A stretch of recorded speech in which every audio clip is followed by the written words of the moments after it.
Hello student, good morning. How are you all? I wish you all are fine. Today we will do journal worksheet 7. विषय cohort 1 ये कक्षा 6 और 8 6 7 8 के बच्चों के लिए कॉमन वर्कशीट होती है, जर्नल वर्कशीट होती है और ये आपको करनी है 4 सितंबर 2021। और आज की वर्कशीट आप देख रहे हैं बड़ी रंग बिरंगी है। और किसका मौसम है? ये बादल हैं, बारिश का मौसम है, छाता ले रखा है, बच्चे इंजॉय कर रहे हैं। देखो पानी के ऊपर कैसे छप छप कर रहे हैं, आपको भी अच्छा लगता है ना। और ये बारिश हो रही है और बारिश के मौसम में देखो कितनी ग्रीनरी हो जाती, सारी चीज़ें साफ़ सुथरी धुली हुई हो जाती हैं। तो आइए, लेकिन बारिश के मौसम में जितना हम इंजॉय करते हैं हमें ध्यान भी देना चाहिए। किन बातों का देना चाहिए वो आज हम वर्कशीट में देखेंगे। बारिश का मौसम जो सभी मौसमों में से सबसे महत्वपूर्ण और ज़रूरी होता है। मौसम तो बहुत सारे हैं, गर्मी, सर्दी, बसंत, लेकिन बारिश का मौसम सबसे महत्वपूर्ण होता है। इस मौसम में सभी पेड़ पौधे फिर से एक बार खिल उठते हैं और पूरी तरह से बारिश की वजह से हरे भरे हो जाते हैं। बारिश के पानी से सारे पौधे खिल उठते हैं और हरे भरे हो जाते हैं, आपको चित्र में भी दिख रहा है। बारिश की वजह से गर्मियों के मौसम में सूखे तालाब और नदियाँ भी फिर से एक बार बहने लगती है।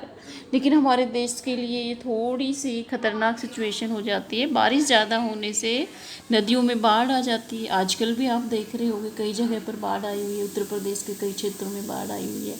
लैंडस्लाइडिंग की भी एक्टिविटी उत्तराखंड वगैरह में हो जाती है। लेकिन यदि सही बारिश आए तो उससे क्या होता है, हमारी नदियाँ पानी से भर जाती है, सूखे तालाब में पानी भर जाता है। बारिश के कारण वातावरण में फैली गर्मी भी नष्ट हो जाती है। जब गर्मी पसीने आते हैं और बारिश आती है तो बड़ा अच्छा लगता है। एक ऐसा लगता है कि नेचुरल एसी लग गया हो, एयर कंडीशन लग गया हो, ठंडी ठंडी हवा पंखे की ही हमें लगती है, जिसमें पूरा वातावरण ठंडा हो जाता है, जो हम सभी को एक अलग ही आनंद देता है। हमारे शरीर को अच्छा लगता है ना जब गर्मी गायब हो जाती है, ठंडी ठंडी हवा चलती है। इसलिए इस मौसम का दुनिया के सभी लोगों को इंतज़ार होता है। इसलिए बारिश के मौसम का सब इंतज़ार करते हैं। तो देखते हैं अब हमारे प्रश्न उत्तर। फर्स्ट प्रश्न है, बारिश के मौसम में किन किन बातों का ध्यान रखना चाहिए? तो किन किन बातों का रखना चाहिए? एक तो पानी में गीला नहीं होना चाहिए, ज़्यादा टाइम तक बुखार हो जाता है। तो बारिश के दिनों में हमें बाहर का खाना भी नहीं खाना चाहिए, क्योंकि बारिश के दिनों में आपके पता है बासी खाना हो गया बाहर। हमें क्या पता कैसा खाना है, मक्खी का लगा हुआ या बासी खाना, वायरस और बैक्टीरिया की आपको पता है कि बारिश के मौसम में ज़्यादा पनपते हैं, जो जीवाणु विषाणु होते हैं। तो हमें बारिश के मौसम में बाहर का खाना नहीं खाना चाहिए।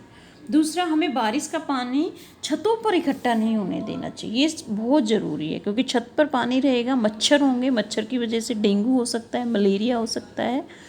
गंदगी जो है हमें नहीं रखनी चाहिए। और पानी तो बिल्कुल भी कहीं पे भी खड़ा हुआ नहीं होना चाहिए। छतों को हमें चेक करके आना चाहिए कि कहीं पानी तो नहीं रुका हुआ। ये हमारे लिए बहुत ज़रूरी है, हमारे स्वास्थ्य के लिए भी बहुत ज़रूरी है। अब देखिए प्रश्न 2, हम बारिश के पानी का सदुपयोग कैसे कर सकते हैं? कैसे कर सकते हैं स्टूडेंट बारिश के पानी का प्रयोग? देखो, बारिश का पानी आपको इकट्ठा करना चाहिए। आजकल तो बड़ा ही आपको रेन हार्वेस्टिंग का सिस्टम, कि पानी का पानी ज़मीन के नीचे पानी को हम बारिश के पानी को पहुंचाएंगे तो पानी हमारा सुरक्षित रहेगा, पानी ऊपर आएगा। कई जगह तो पानी बहुत नीचे चला गया है। तो अगर हम रेन हार्वेस्टिंग करें तो वो समस्या भी हमारी सोल्व हो सकती है।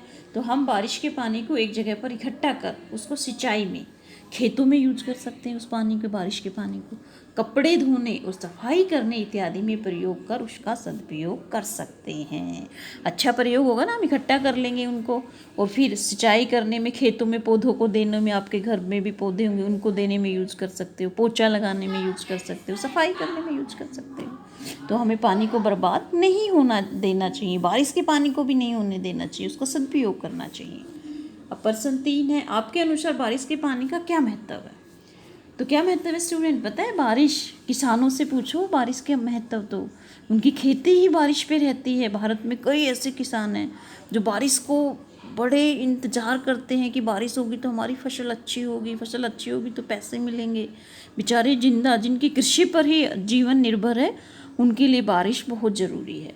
मेरे अनुसार बारिश के पानी का बहुत महत्व है, क्योंकि बहुत सारी खेती बारिश पर ही निर्भर करती है और खेतों से ही हमें खाने के लिए अन्न मिलता है। जो आप रोटी खाते हो, गेहूँ की, चावल खाते हो, वो हमें खेतों से मिलता है। और खेतों में बारिश ज़रूरी है कृषि के लिए, अन्न पैदा करने के लिए।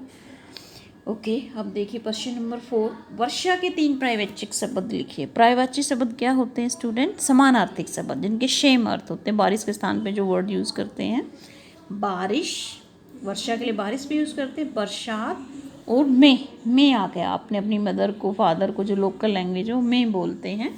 तो बारिश के पर्यायवाची शब्द हैं, वर्षा के पर्यायवाची शब्द है बारिश, बरसात और मे। अब क्वेश्चन 5 देखिए, हमें पानी कहाँ कहाँ से प्राप्त होता है? पानी के 3 स्रोत लिखो। वैसे तो हमें पानी बहुत कई स्रोत है पानी के मिलने के, समुंदर है, नदी है, जैसे तालाब एक है, तो हमें किन्हीं 3 का नाम लिखना है। बारिश से मिलता है, झरने से मिलता है और हैंडपंप से मिलता है। इसके अलावा और भी स्रोत है, कुएं से मिलता है, समुंदर से मिलता है, नदी से मिलता है। तो कोई भी 3 आपको इसमें लिखने हैं। तो ये थी स्टूडेंट आज की वर्कशीट। और आज की वर्कशीट से आपको ये मैसेज ज़रूर लेना चाहिए कि हमें बारिश के पानी को सदुपयोग करना चाहिए, ठीक है। और बारिश के पानी को छत पे बिल्कुल खड़ा नहीं होने देना चाहिए, क्योंकि छत पर खड़ा रहेगा तो बीमार हो जाओगे, मलेरिया हो जाएगा, मच्छर उसमें पनपेंगे, ठीक है। Okay student, thank you for watching this video. Have a nice day.